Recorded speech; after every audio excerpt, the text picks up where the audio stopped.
Cuando usted no sabe para dónde va, necesita una instrucción específica. ¿Y dónde aprendemos instrucción? En la palabra de Dios. ¿Dónde es la fuente para usted se instruir la palabra de Dios? En el taller del maestro. ¿Se acuerda cuál es el taller del maestro? ¿Cuál es el taller del maestro que estamos estudiando? La iglesia. Y ahí el Señor tiene unos esclavos, unos siervos y unas herramientas. ¿Listo? Mira lo que dice Lucas 15:22. Esta es nuestra serie de enseñanza para este año. Tiene que ver, está basada en el hijo pródigo, en la parábola del hijo pródigo. Y el título es: Volveré a los principios, volveré a la casa de Dios. Nosotros fuimos creados con un diseño según Dios para buenas obras, creados en Cristo para buenas obras. Dios tenía un diseño, tiene unas instrucciones para la vida. Y nosotros, cuando le damos cabida a nuestros propios pensamientos y hacemos como queremos, como hizo Adán, nos emancipamos y comenzamos a alejarnos del plan de Dios. El hijo pródigo, después de que la seducción de su propio corazón, las tentaciones de su propio corazón, porque la Biblia dice: cuando alguno es tentado, no diga que es tentado de parte de Dios. Estoy citando a Santiago, porque Dios no tienta a nadie, sino que de su propia concupiscencia es atraído. ¿Quién nos atrae? ¿O externo o interno? Lo interno. Es atraído y seducido. Hasta ahí todo bien. ¿Quiénes han pasado por eso de ser atraídos y seducidos? Pero cuando consentimos eso, da a luz el pecado. Y como dice Romanos, la paga del pecado es da a luz el pecado, y lo otro viene por extensión. Pero hasta ser atraído y seducido es un eje común para todo el mundo, y usted puede decir sí o puede decir no. El hijo pródigo fue atraído y seducido. Por allá Pablo dice que nos atraen la vanagloria de la vida, los deseos de los ojos y los deseos de la carne. La vanagloria de la vida, los deseos de los ojos y los deseos de la carne. Ya algo del diablo o de las otras cosas es cuando usted abre una de estas tres puertas: la vanagloria de la vida, los deseos de los ojos, los deseos de la carne. Todo esto está nexado a las concupiscencias del corazón. O sea que si yo estoy en paz con Dios, que si yo estoy en comunión con Dios, como dice el número 23:23, no hay agüero ni hechicería contra mi pueblo. Someteos pues a Dios, resistid al enemigo y él se va a ir, porque todo está en comunión con Dios. El hijo pródigo dejó esas puertas de desobediencia abiertas y se fue, y usted ya conoce la historia. ¿Dónde terminó? Con los cerdos. ¿Dejó ese hijo de Dios? No, porque Dios mandó a Jesucristo, que mandó que de las tinieblas resplandeciese la luz. Nos arrebató de la condenación eterna y nos hizo hijos suyos, una vez y para siempre. ¿Listo? Y como era hijo, Dios dice que al que es hijo, lo disciplina, lo llevó ante los cerdos y todo eso, pero tarde que temprano Él recoge lo que es suyo. Nosotros somos de Él, y un día vamos a estar en su presencia. Él decide atraerlo, restituirlo a la comunión con el Padre. Y cuando llega, le dice Padre, el hijo le dice Padre, el padre le dijo a sus siervos: saquen el mejor vestido, venía descubierto, saquen el mejor vestido, vístanle, no estaba habilitado ni siquiera para vestirse, que es una de las necesidades primarias de la persona. Estaba deshabilitado tan siquiera para vestirse. Saben ustedes que ante los ojos de Dios estamos completamente vestidos. Él pesa nuestros corazones, Él ve lo que realmente hay en nosotros y no podemos escondernos de Él. Él no estaba habilitado para vestirme. Pónganle el anillo, recuérdenle que yo tengo un pacto de amor con Él, que mandé a Cristo No hay mayor pacto que Dios dio a Jesucristo por nosotros. Él se acercó a nosotros. Y eso lo recuerda el anillo, que Él me amó. ¿Se acuerdan a ustedes cuando dijeron que la iban a amar toda la vida y que dieron un anillo? Ese pacto de amor, y aquí es muy parecido. Él le dijo, le amo con amor eterno, por eso le extenderé mi misericordia. Por allá en el libro de Isaías dice eso. Cuando necesita que le extiendan la misericordia es porque no es digno de misericordia. Y cálcenlo, denle un camino. ¿Se acuerdan ustedes que en la vida se necesitan dos cosas? ¿Se acuerdan? Un camino y un fin. Usted necesita saber cuál es el camino, cuáles son las pisadas que usted debe dar para no comenzar a dar vueltas y vueltas y vueltas y vueltas en el desierto, en todo sentido, en lo económico, en el hogar, con los hijos, en la iglesia, en la congregación. Usted tiene que tener un camino para sus pies, porque si no va a gastar sus días dando vueltas y vueltas y vueltas. Todo esto quiere decir que él llegó pobre, empobrecido. Una cosa es ser pobre, otra cosa es ser empobrecido. ¿Se acuerdan ustedes qué había en la casa del hijo pródigo? Que él le dijo, dame mi parte ¿de qué? De mi herencia. O sea, ¿era rico o era pobre? Rico. ¿Adán era rico o era pobre? Adán dijo, enseñoréate de la creación. Y la riqueza de Adán no era la creación. ¿Cuál era la riqueza de Adán? Que tenía comunión plena con Dios. ¿Hacia dónde vamos nosotros? Nacemos, conocemos a Cristo y un día estaremos con Él. Salmo 14, 48 dice, este Dios es Dios nuestro eternamente y para siempre, de donde salimos, llegaremos a plena comunión con Él. Eso es lo que tenía Adán, eso es lo que se había perdido y lo vamos a volver a las riquezas verdaderas. Bueno, ¿y Dios qué es lo que quiere que nosotros disfrutemos de esas riquezas? En eso estamos. ¿Se acuerdan ustedes que Dios provee tres cosas básicas a sus hijos? Una es gracia para salvación, ¿se acuerdan? Dos, primero es gracia, segundo, salvación y tercero, formación. Todo mundo va a pasar por esto. Todo hombre de toda raza, de toda nación va a tener la oportunidad de comparecer ante Dios, de acercarse a Dios. Dios, por su gracia, nos salva. Una vez somos hechos salvos, Dios comienza un proceso de formación en nosotros, en todos. De manera particular, cada experiencia de su vida, Dios te está formando. La Biblia dice, por cuanto eres hijo, no te dejaré sin disciplina. Nos comienza a formar. De pronto, nosotros creemos que estamos en un proceso muy duro. Cuando usted ve al vecino, él puede tener un proceso igual, semejante o hasta más duro. En ese proceso de formación, porque nosotros llegamos deformados, queriendo hacer lo que nuestro corazón quiere, con la bendición de Dios, que fue lo que el hijo pródigo quiso hacer con la herencia, gastarla sensualmente en lo que él quería. Dios le dice, lo que quiero es un plan perfecto con lo que es mío. Y usted sabe que usted es del Señor y Él es suyo. Y Él lo tiene para un plan perfecto. Nosotros tenemos familia para vivir regocijados, en paz. Nosotros tenemos congregación para vivir como hermanos. Nosotros tenemos trabajo para engrandecer a Dios, que nos dignifica en medio del trabajo. O sea, el propósito es Dios, hacer su voluntad. Un paréntesis. ¿Los niños ya salieron? Si hay algún niño que quiere ir donde están los niños, por favor. Si no, tranquilo. Entonces, en ese proceso de formación, Él nos quiere mostrar cuál es el camino y cuál es el fin.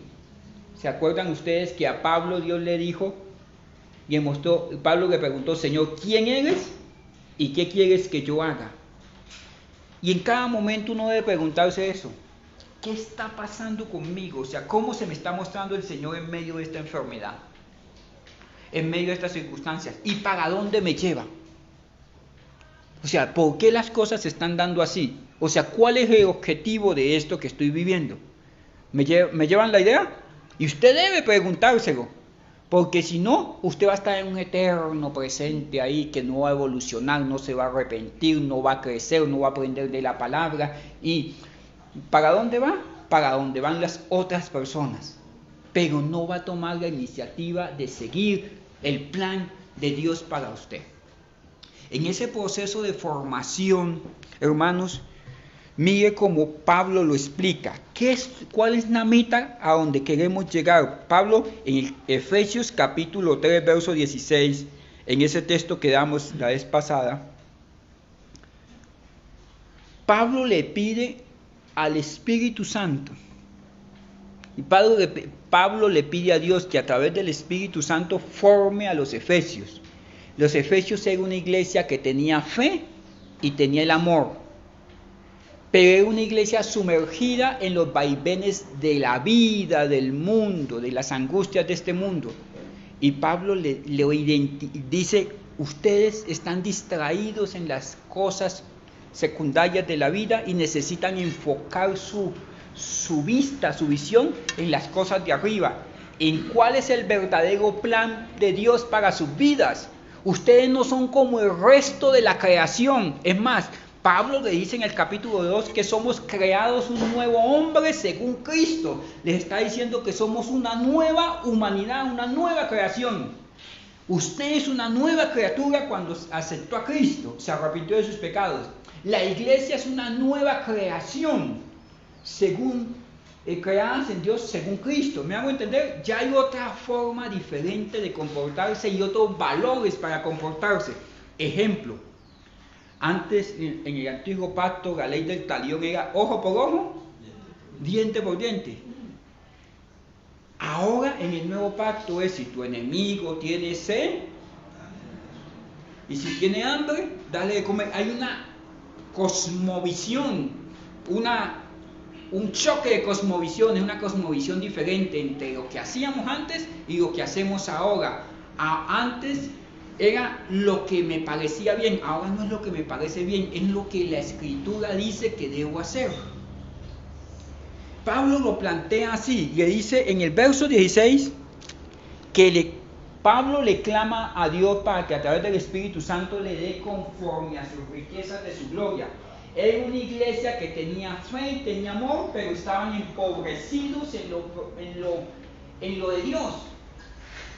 Era una iglesia dinámica, pero en medio de pleitos, de contiendas, de mercaderías, no tenían certeza de la salvación. Adoraban, pero no tenían la certeza de la salvación. No valoraban la salvación como algo tan grande. Simplemente asistían a la iglesia.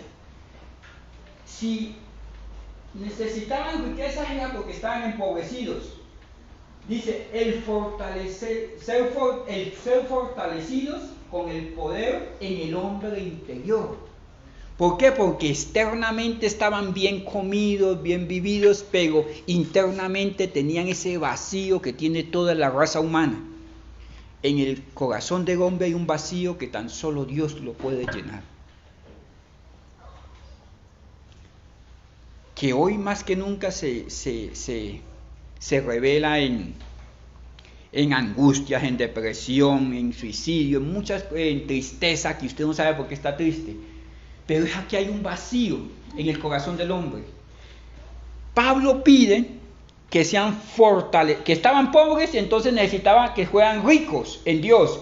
Y esa riqueza es, en el verso 16, ser fortalecidos. En el verso 17, por favor, Pablo le dice que no solamente sean fortalecidos, sino que Cristo habite por la fe en sus corazones. No solamente un Cristo histórico o el Cristo que hacía milagros.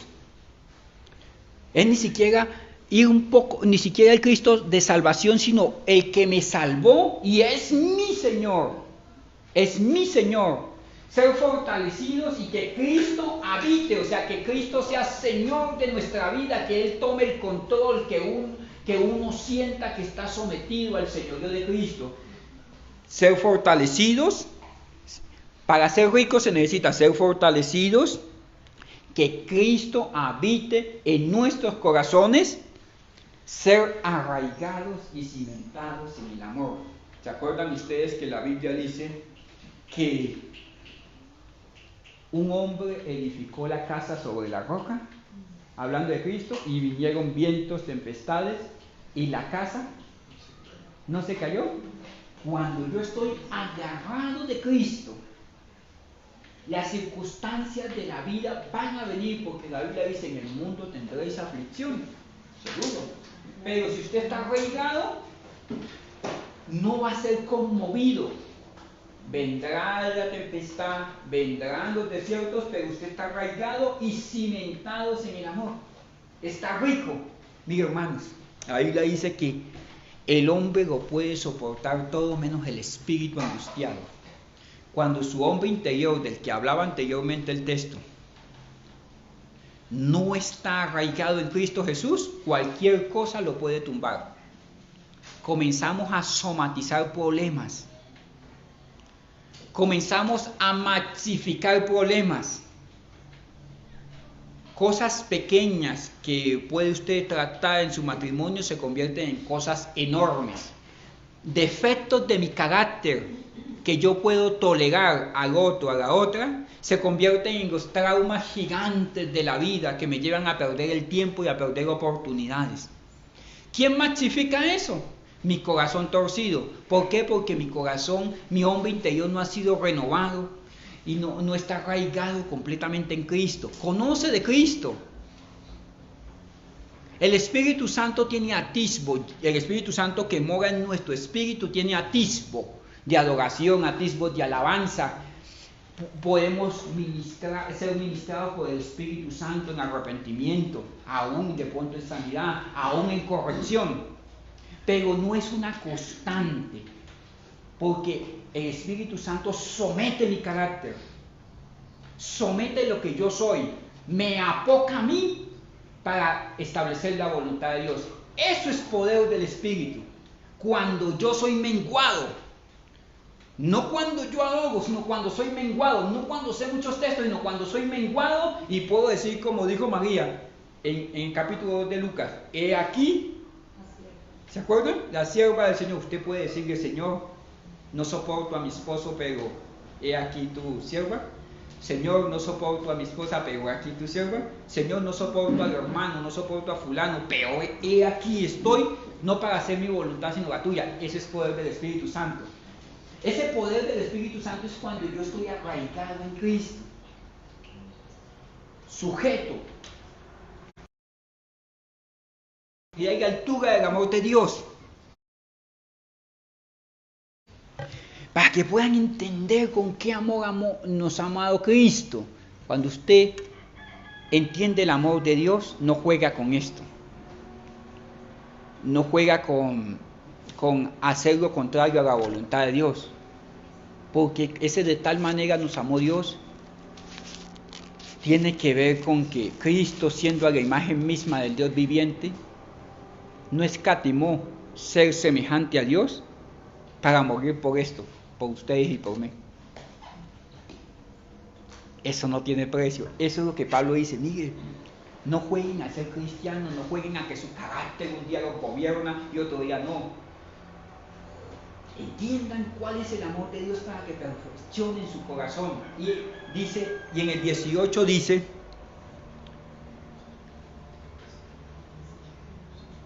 en el 19, por favor, dice: para que sean plenamente capaces de conocer el amor de Dios y de conocer el amor de Cristo, que excede todo conocimiento, para que seamos llenos de la plenitud de Dios. Está lleno de la plenitud de Dios, lo va a poner en el camino que va para el cielo. No lo va a poner a sufrir por las cosas de este mundo, porque esa plenitud de Dios es allá en la eternidad. Pastor, ¿usted está queriendo decir que todo el tiempo voy a sufrir? No. va a estar acompañado en medio del camino, pero a los que creen en Dios, todas las cosas le ayudan para bien. Esto es lo que conforme a sus propósitos son llamados, todo. Y en esas todos está la plenitud de Dios. Dios lo llena todo en todos.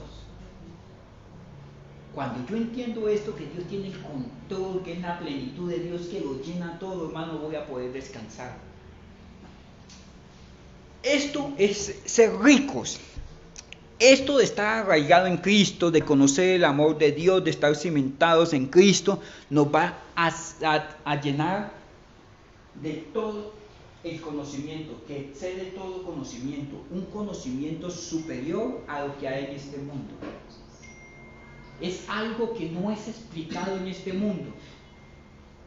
Nosotros no podemos explicar los motivos de la salvación, sino que por amor nos salvó. Eso excede mi conocimiento. Nosotros no podemos explicar que Dios nos restaura, Dios nos predestina, nos llama, nos regala salvación, nos regala formación, nos abre la puerta de los cielos. Eso excede todo conocimiento. Y cuando ese todo conocimiento se va a manifestar plenamente, que es en el reino de Dios, ¿me llevan la idea? Aquí Dios nos va dando atisbos, muestras, destellos, chispitas de ese conocimiento. Dios nos va enriqueciendo en toda sabiduría y en todo conocimiento. Él va formando en nosotros el modelo de Cristo. Dios quiere que te parezcas más a Cristo. Él nos da pleno entendimiento, lo vimos la vez pasada, nos da benignidad, paciencia, longanimidad, entendimiento, sabiduría. Y nos muestra su gloria. ¿En qué sabemos que una persona está creciendo en el conocimiento de Dios? Que es benigno, que tiene sabiduría, que tiene conocimiento, que tiene pleno entendimiento de las cosas, que tiene entendimiento de los tiempos. Usted puede analizar su corazón si está creciendo en Dios. Ante las circunstancias, ¿usted cómo reacciona? Ante cualquier circunstancia. ¿Usted está peleando por la política de este mundo? ¿Usted cree más en los poderes de este mundo que en los de Dios? Ante el dictamen del médico, ¿usted cómo reacciona? Ante el luto. Ante los apetitos de su corazón, ¿usted cómo reacciona? ¿Con sabiduría o con pleno entendimiento?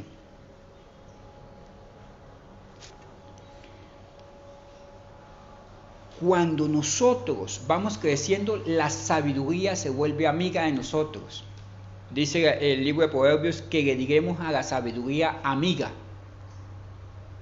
¿Sabe que gran parte de nuestros problemas es porque nos falta esa sabiduría? La Biblia dice en el libro de Santiago, el que sea falto de sabiduría, pídala a Dios, el cual la da abundantemente y sin reproche. Y yo creo que nosotros para este tiempo necesitamos mucha sabiduría. Las relaciones interpersonales han cambiado. La tecnología nos robó el afecto natural. Las tendencias sociales nos están quitando los hijos, nos están quitando la forma de ser familia. Necesitamos una sabiduría especial. Aún la iglesia está mutando, la iglesia no cambia, pero está mutando a formas de organización que no son normales dentro de la iglesia. La iglesia es un sistema muy elemental, donde todos los convertidos se congregan en torno a la alabanza y adoración al Señor, la palabra y la comunión de los santos. Lo otro es accesorio. Ahorita hay multitud de modelos y tenemos que tener la sabiduría de discernir qué es el pueblo de Dios. El pueblo de Dios no nos podemos meter en un desgaste enorme. Es seguir las instrucciones de la Biblia, es reconocernos salvos en todo momento.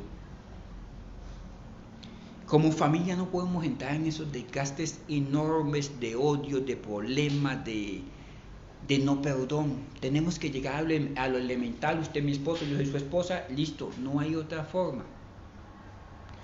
Usted es mi papá, yo soy su hijo, listo, no hay otra forma. Eres mi hijo, te tengo que perdonar, no hay otra forma. Una sabiduría elemental que venga de parte de Dios. Miren, mis estimados hermanos, hay un texto por allí en Mateo, en el libro de Mateos, capítulo 4:1, que dice que Jesucristo fue llevado por el Espíritu Santo al desierto. ¿Se acuerdan de ese texto? Sí. Este texto ya lo tocamos cuando vimos que ¿quién es el que obra? El Espíritu Santo. Listo. Ahora vamos a ir un escaloncito más arriba. El Espíritu Santo nos capacita, nos habilita a través de la sabiduría de parte de Dios, del pleno entendimiento de las cosas. La Biblia dice, los avisados ven el mal, ¿se acuerdan? Y se apartan. Pero para ser avisado necesitas entender y conocer, saber las cosas, saber el plan de Dios, poder juzgar lo que es bueno y lo que es malo. Jesucristo es llevado, aquí dice 4:1, dice, entonces Jesús fue llevado por el Espíritu al desierto para ser tentado. El Espíritu Santo, que conoce mis tiempos, permite las circunstancias en las cuales debo de estar. Permite las circunstancias en las cuales debo de estar. Hay circunstancias que de pronto usted ha vivido que yo no las podría soportar. Sí, pero usted es el pastor. No, soy la primera, sí, siendo el pastor soy la primera ovejita del rebaño del Señor acá. El Espíritu Santo lo llevó al desierto. Es algo personal para cada uno. Y cuando usted llega al desierto, a las circunstancias que está sucediendo, es porque Dios le ha revelado el entendimiento pleno y la sabiduría. ¿Se acuerdan que las circunstancias en el desierto es que venía el tentador y Jesucristo respondía, escrito está? Vienen las circunstancias y yo echo mano de lo que la palabra me ha dicho. Pero hay circunstancias en la Biblia que necesitan una revelación, una iluminación especial. Y eso es en lo que Dios quiere enriquecerme, que yo pueda entender plenamente cuál es el plan de Dios para cada uno de esos momentos desérticos de mi vida. Usted está pasando un momento difícil, pero el Espíritu Santo es el que tiene el control. Aquí no se trata del diablo, aquí se trata de la soberanía absoluta de Dios. Es el Espíritu Santo. No podemos añadir despropósito a Dios, dijo Job. O sea, pase lo que pase, Dios tiene el control. Soy migrante, estoy enquebrado, me van a sacar aún de la habitación, no tengo de pronto la mejor de la salud. Dios tiene el control y Él me ha habilitado con la sabiduría y el entendimiento necesario para surtir todos los procesos de este desierto. Miren, hermanos, cómo lo dice Pedro. Primera de Pedro, capítulo 5, verso 10.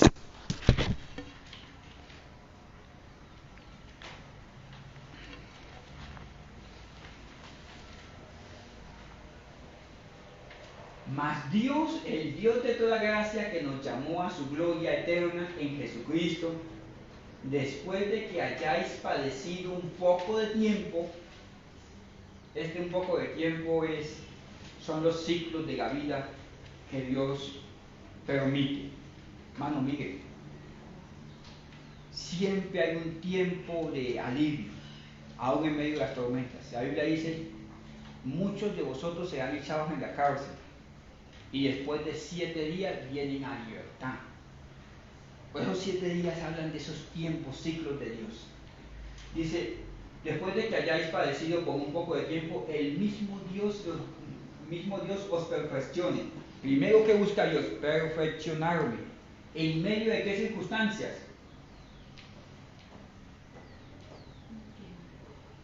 ¿Sabe cuándo clama uno por provisión? Cuando usted ve que las facturas se acumulan, que el salario se vuelve pequeño, ¿Sabe cuándo uno, usted que es papá o mamá, sabe cuándo uno se bota de rodillas ante Dios? Cuando un hijo es tocado, de alguna manera uno se doblega. Cuando papá o mamá o está en casa, en medio de esos procesos de aflicción, un poco de tiempo, Dios busca perfeccionarnos. Mire que aquí no está hablando de que el enemigo tiene más poder que Dios. No. Dios busca en todas las circunstancias de la vida perfeccionar lo suyo y los suyos. Busca perfeccionarnos. Busca porque en Efesios 3, 16 al 18 dice que Él quiere que estemos ricos en ser firmes en Dios, arraigados en Dios. Él busca afirmarnos. Él busca establecernos. Mire, hermanos, su hogar necesita ser fortalecido. Fortalecido. ¿Por qué? Porque cuando Dios quiere dar a luz en ustedes algo bueno, comienzan a pelear antes del tiempo del alumbramiento. Cuando es necesario creer y unirse, se dispersan. Cuando su hijo necesita el empujón de fe, de voluntad de Dios, de dirección, de testimonio, los dejamos solos. Dios busca que nos establezcamos. Establecerse en la congregación es fundamental para que usted lleve procesos de ser nutrido. Fortalecerse en el Señor y en el poder de su fuerza es fundamental para que usted sea enriquecido en el Señor, en pleno conocimiento y en plena sabiduría. Usted tiene que tener fuerzas, fortaleza. Esta fortaleza, esta palabra fortaleza en el Nuevo Testamento es la misma palabra en el Antiguo Testamento, que la Biblia dice que Dios es el que te da el poder de hacer, o sea, la fuerza de hacer, que no viene de los humanos, es lo que llaman Coat.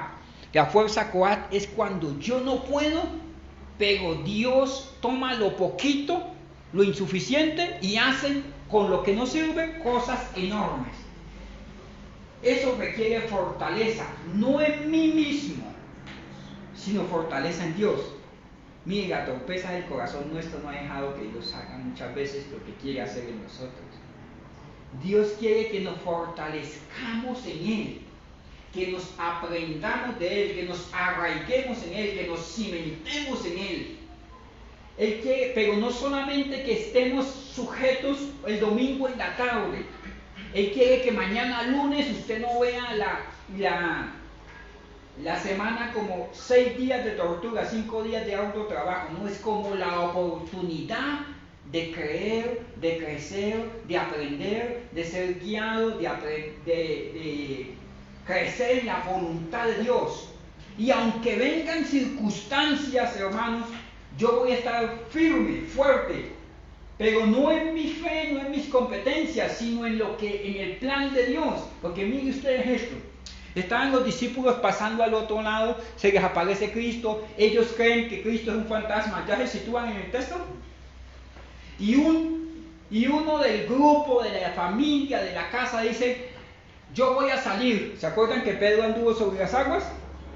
Pero una cosa es leerlo, otra cosa es estar en la barca.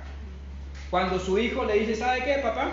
Me voy a ir de la casa porque voy a soñar, voy a crecer, voy a emprender, me voy a casar. Y usted sabe que él no sabe fritar un huevo.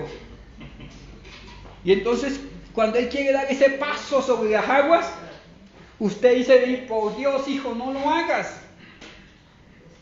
Mis hermanos, esa fortaleza que debe haber en nosotros nos debe llevar a creer que aunque Él dé un paso sobre las aguas, Dios tiene el control absoluto de todo, porque nos está perfeccionando, nos está afirmando. Yo me voy a fortalecer en lo que Dios dice. Yo me voy a fortalecer en que su palabra es eterna, es verdadera, aunque mis ojos no vean, aunque yo no lo puedo procesar, porque hay cosas que no vamos a poder procesar. Un cáncer, un luto, una quiebra, no lo voy a poder procesar, no estamos diseñados para procesarlo. Pero sí puedo estar fuerte y establecido y firme, perfecto en la voluntad de Dios. No necesito entenderla, yo necesito plena certidumbre de la fe en que el Dios eterno hará lo mejor. En sus caminos andaré, haré lo que el Señor me manda hacer, voy a ser fiel ahora. Mis hermanos, la mente del hombre le falta esto: estar firme, ser fuerte y ser estable. Usted que es soltera, le voy a dar el secreto de elección para que usted sepa cuál es el príncipe que le sirve. Que sea firme, que sea fuerte y que sea estable. Que sea firme, que no le diga, deme besito y después nos casamos. Sino que diga, ya voy a tomar por mi esposa porque tengo la firmeza de que puedo formar un hogar. Que tenga fortaleza para creer en Dios. Que a pesar de las circunstancias de la vida, él no le diga, mami, ¿y ahora qué hacemos? Porque él confunde la esposa con la mamita. Y dice, ¿y ahora qué hacemos? Y ahora salga usted y diga al Señor que no hay. Al que viene a cobrar el arruino. Y se esconde detrás de la puerta porque no tiene la fortaleza. Oiga, se rieron como sospechosamente. Tiene que saber que es una persona fuerte para creer en medio de las circunstancias. Decir, estamos pasando este bache, estamos pasando este desierto, pero aquí estoy. Estamos en medio del luto, pero aquí estoy. Dios tiene un plan. Dios tiene algo con nosotros. Dios va a hacer lo mejor porque nunca hace las cosas con despropósito. Yo soy fuerte. Y en muchos momentos de oscuridad usted va a necesitar ser fuerte. Usted que coge, la Biblia dice que hay quienes cogen el salario en saco roto. Cuando usted coge el sueldo y dan ganas de no volver a trabajar porque no le alcanza, ¿cierto? Usted tiene que ser fuerte. Aquí estoy, Señor, muéstrame el otro escaloncito de obediencia hacia donde tengo que ir. Y estable. Mi hermano, pero si los dilemas de la vida es que usted no sabe comer huevo frito, huevo cocido, y por eso hay problema en la casa, usted no es estable. Estable en las cosas del Señor. Las iglesias tenemos unas crisis de estabilidad. Porque hay gente que dice, sí voy a culto, no voy a culto, está lloviendo, está haciendo sol. No, estables, constantes en la oración, firmes en la enseñanza de la palabra de Dios, buscando siempre el consejo de la palabra, estables. En medio del hospital, estable. En medio de la crisis financiera, estable. En medio de que no me aprueben o no me aprueben, me rechacen o me rechacen, estables. Estables, en todo momento ecuánimes, estables, creyendo, dependiendo del Señor. Bueno, ya quiero ir terminando. En Lucas 4, ...28...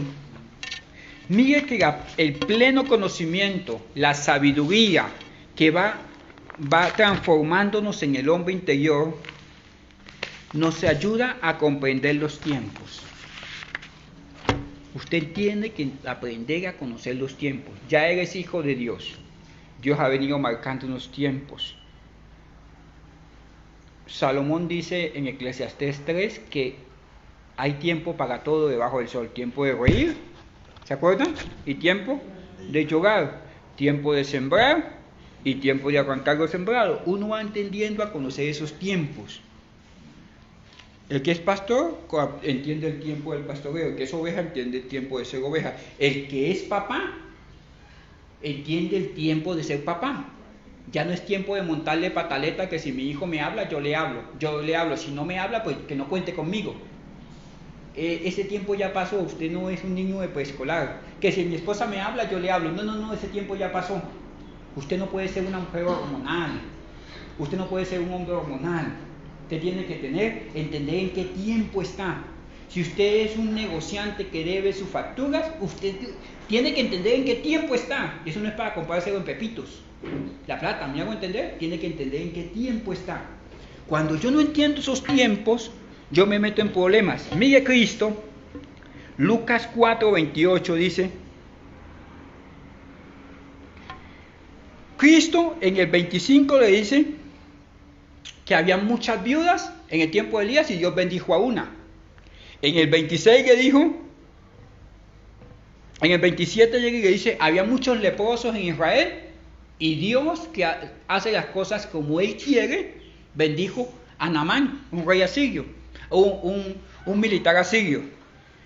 Y a la gente no le gustó que Cristo hubiera dicho, Dios hace como Él quiere.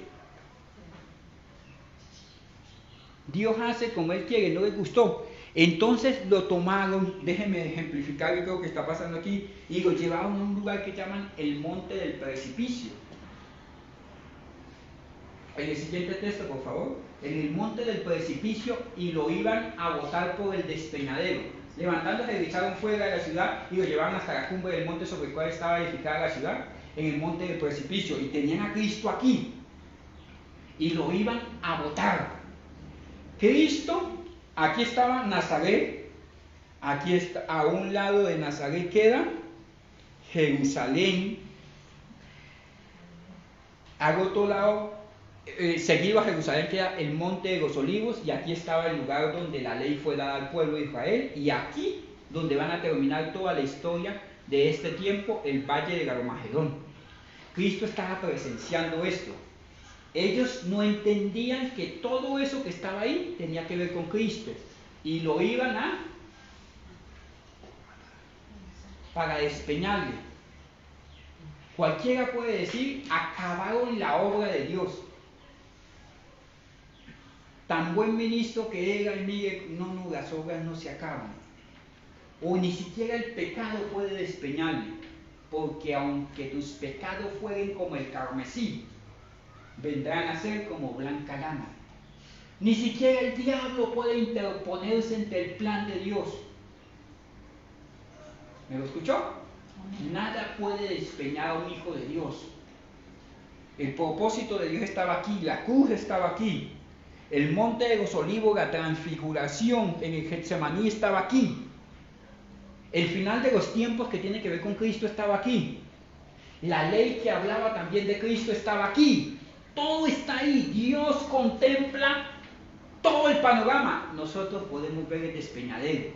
¿Me copian la idea? Pero aunque, la Biblia dice, aunque, por allá en Génesis 50:20 dice, aunque hayan pensado mal contra mí, Dios todo lo encamina para bien. Estas son palabras de José. O sea que nadie que esté enriquecido en Dios, con pleno conocimiento, con sabiduría, arraigado, firme, cimentado, estable en Dios, puede ser despeñado. Y si en el dado caso de que nos caigamos, a sus ángeles mandará cerca de nosotros para que nuestro pie no tropiece en piedra. O sea, no hay forma de perder en la voluntad de Dios. ¿Me copia la idea? Tenemos que revestirnos de Cristo. Y aunque lo empujen al despeñadero, uno entiende que son los tiempos de Dios donde vamos a llegar al límite. Ay, mire, aquí estaba Cristo aquí y aquí estaba el límite entre la vida y la muerte. Y en ese límite, la voluntad de Dios va a soplar y va a hacer lo que ella siempre hace: cumplir todo cuanto Dios se ha propuesto. ¿Me hago entender? Nada podrá despeñarte si está firme, cimentado, arraigado, estable, fortalecido en Dios. Es hacia allá que seamos fortalecidos, dice Efesios 3:17, en nuestro hombre interior. Usted no tiene que enriquecerse afuera, usted tiene que enriquecerse adentro con obediencia, con el cargamento de Dios a través del Espíritu Santo. Una vez usted sea rico, fortalecido adentro, el resto de cosas van a venir por añadidura. Nada ni nadie te va a poder hacer frente, nada ni nadie te va a poder despeñar. ¿Por qué? Porque usted anda en el plan perfecto, creado en Dios, en Cristo Jesús, según Dios, para buenas obras, para los planes de Dios. Incline su rostro por un momento. Si usted está andando con torpeza y le falta firmeza, este es el momento en que te arrepientas. La Biblia dice en el libro de Santiago, la Biblia dice, purifiquen el corazón vosotros los de doble ánimo. ¿Qué quiere decir? Arrepiéntanse ustedes que no pueden ser firmes en la palabra de Dios, en las cosas de Dios, en la voluntad de Dios. Y yo creo que esa palabra es para nosotros. No deje que tu carácter hable más duro que tu llamamiento en Cristo Jesús. Por un momento dije, Señor, aquí están mis deficiencias de fe. Me ha costado creer, me ha costado permanecer, estar firmes, cimentados, arraigados. Permíteme crecer, ser enriquecido en mi hombre interior, fortalecido en el nombre de Cristo Jesús. Medita en tu corazón por un momento en esa firmeza que sí te falta, en ese arraigarse que sí te falta.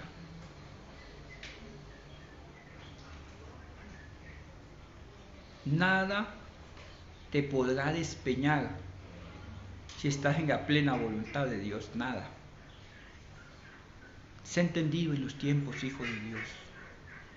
Padre, en el nombre de Cristo, te pedimos por tu Espíritu Santo que trates con nosotros. Ten misericordia de nosotros, en el nombre poderoso de Jesús. Amén y amén. Mi estimado hermano, Dios me le bendiga grandemente. Dios le bendiga.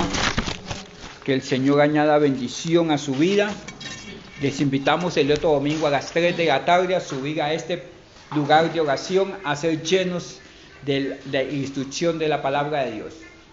La Biblia dice, si usted quiere ofrendar en esta casa, el modelo es este. La Biblia dice, cada uno dé como propuso en el corazón. Entonces, si usted quiere ofrendar para construir esta casa de Dios, allá lo puede hacer en ese bolito. Dios me les bendiga.